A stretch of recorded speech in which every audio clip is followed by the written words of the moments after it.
अवधूत चिंतन श्री गुरुदेव दत्त, श्री गुरुदेव दत्त, श्री गुरुदेव दत्त। ओम शिव आदि शिव महाशिव सदा शिव शंकराय नमः। ओम शिव आदि शिव महाशिव सदा शिव शंकराय नमः।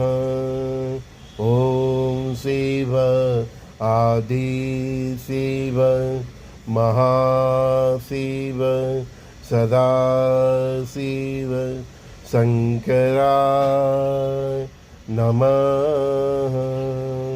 अवधूत चिंतन श्री गुरुदेव दत्त, श्री गुरुदेव दत्त, श्री गुरुदेव दत्त। भगवान के प्रति प्रेम होना चाहिए। इस ब्रह्मांड का स्रोत ही प्रेम है। कहीं बताते कि गुरुदेव हम तो बहुत सेवा करते हैं, आश्रमों में सेवा करते हैं, मठ में सेवा करते हैं, मंदिर में सेवा करते हैं। परमात्मा ने तो कहा है, अगर तेरे हृदय में प्रेम नहीं है तो तू सेवा भाव से भी मत आ। समझो मैं क्या बता रहा हूं। परमात्मा को केवल प्रेम चाहिए। प्रेम है और साथ में सेवा करते हैं तो बल्ले बल्ले है। और प्रेम होता है तो कब वो प्रेम भाव सेवा में तब्दील हो जाता है हमको मालूम ही नहीं पड़ता। जैसे सांसारिक जीवन में किसी लड़के को लड़की के लिए या किसी लड़की को लड़के के लिए प्रेम होता है तो अपने प्यार में वो कुछ भी करने के लिए तैयार होता है ना। फिल्मों में बताते हैं ना। तो परमात्मा के लिए जिसको शुद्ध सात्विक प्रेम है, वो प्रेम के प्रभाव के कारण, उसके प्रेरणा के कारण ऐसे ही जीव सेवा में तब्दील हो जाता है। वो भगवान के कार्यों में जुड़ जाता है। वो परमात्मा के कार्यों में अपना योगदान देता है। तन से मत देता है, मन से देता है, धन से देता है। तो प्रेम होता है तो वो इंसान अपने आप ही सेवा में, उसका सेवा भाव तब्दील हो जाता है, उस सेवा में जुड़ जाता है।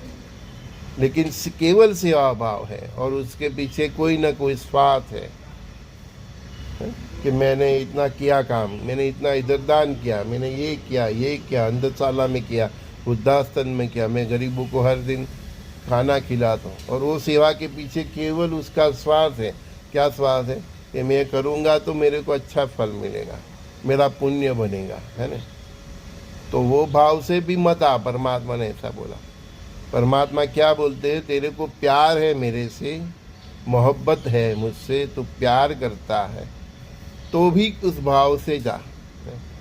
तो स्वार्थ से की हुई भक्ति को भी परमात्मा नकार देते हैं। कई बार ऐसा करते हैं कि कोई इंसान स्वार्थ से परमात्मा की भक्ति में जुड़ जाता है तो परमात्मा उसके एक दो स्वार्थ उसके पूर्ण भी कर लेते हैं।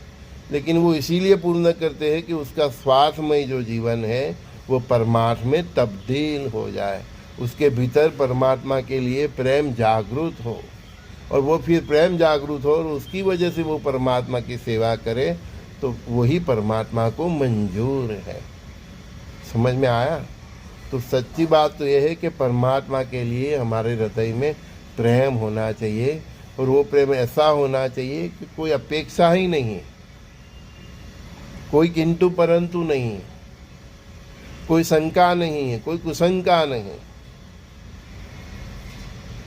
और वो प्रेम इतना जागरूक हो जाए धीरे हल्के हल्के धीरे धीरे कि आपका जीवन कब सेवा में तब्दील हो जाए आपको मालूम भी नहीं।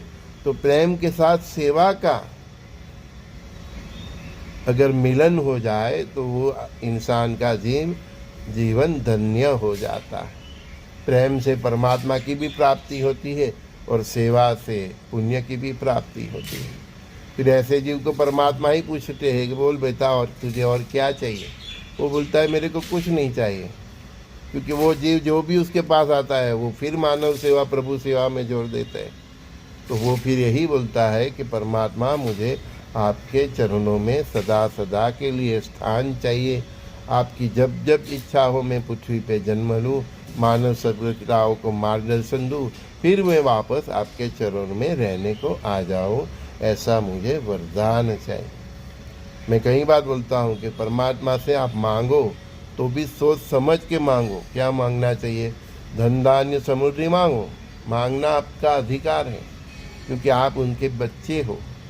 तो धन धान्य समृद्धि मांगो, साथ में आरोग्य आयुष्य भी मांगो, वहाँ तक की कोई दिक्कत नहीं, लेकिन उसके साथ आप भक्ति मांगो। अगर आपने भक्ति नहीं मांगा और धन धान्य समुद्री और आरोग्य आयुष्य ही मांगा, तो वो जो शक्ति जो आपको प्रदान की परमात्मा ने, वो गलत रास्ते पे चली जाएगी अगर आपने साथ में भक्ति नहीं मांगी। शक्ति के साथ भक्ति होनी चाहिए, तभी वो शक्ति का संतुलन आप कर सकते हो। विदाउट भक्ति, विदाउट परमात्मा के प्रति प्यार, आप वो शक्ति को नहीं संभाल पाते। हमने इतिहास में कई राजाओं का, कंस का, दुर्योधन का, कौरवों का, फिर रावण का, जो भी हमारी हिस्ट्री जो पॉपुलर है उसमें सभी राजाओं का पतन हुआ। तो इसी कारण हुआ कि शक्ति तो थी लेकिन भक्ति नहीं थी। तो परमात्मा से मांगो तो धन धान्य समुद्री आरोग्य आयुष्य भी मांगो, लेकिन साथ में भक्ति मांगो। परमार्थ करने की आपकी इच्छा भी मांगो, क्योंकि वो इच्छा भी वो ही प्रबल करते हैं, क्योंकि आत्मा राम में, परमात्मा राम के स्वरूप में वो ही आपके भीतर है ना। संजय दस्ती का प्रातःकाल के सत्संग में सभी को बहुत बहुत प्यार। तो परमात्मा को प्यार चाहिए, क्योंकि उसने वही प्यार से पूरा ब्रह्मांड का सृजन किया, आपको सब कुछ दिया, उसको कुछ नहीं चाहिए। आप उसको श्रद्धा से अर्पण करते हैं, वो श्रद्धा से स्वीकार भी करते हैं कि उसकी बनाई चीज़ आप उसको देते हैं। आपके उसके कुछ शारीरिक मेहनत हो सकती है, कोई फाइनेंशियल एफर्ट हो सकता है ना। तो भगवान को क्या चाहिए? भगवान को केवल आपका प्यार चाहिए, क्योंकि आप उसके बच्चे हो। तो माँ बाप, परमात्मा कौन है? माँ बाप है। तो माँ बाप को भी बच्चे का प्यार ही चाहिए, अदरवाइज वो सब कुछ देने को रेडी।